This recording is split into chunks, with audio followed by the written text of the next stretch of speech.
بابا کہتا بادشاہ مجھے تیرے ساتھ ہی کام ہے. اس کے گھوڑے کی لگام کھینچی اور زور سے کھینچ کر کہا کان قریب کر, مجھے تیرے ساتھ کام ہے. کان میں کہا کہ میں ملک الموت ہوں, کسی اور کو نظر نہیں آ رہا اس وقت, صرف تجھے نظر آ رہا ہوں, تیری روح قبض کرنے آیا ہوں. بادشاہ کہنے لگا میرے کئیوں کے ذمے حقوق ہیں, میرے ذمے کئیوں کے حقوق ہیں, معاملات ہیں, پیسہ ہے, لوگوں کی کئی چیزیں ہیں, مجھے تھوڑی مہلت نہیں دے دیتے میں گھر چلا جاؤں, کچھ معاملات طے کر لوں, کچھ چیزیں مینج کر لوں. اس نے کہا بابا جو تھا ملک الموت علیہ السلام تھے, انہوں نے کہا کہ اب تجھے مہلت نہیں ہے, جو وقت تجھے ملا تھا وہی تھی تیری بات مہلت.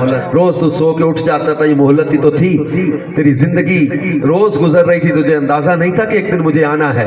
لہذا اسی گھوڑے پر بیٹھے بیٹھے اس کی روح کو قبض کر لیا گیا اور وہیں وہ بادشاہ موت کا شکار ہو گیا. اس کے بعد ملک الموت علیہ السلام ایک اور مسافر کے پاس گئے, اسے جا کر سلام کیا.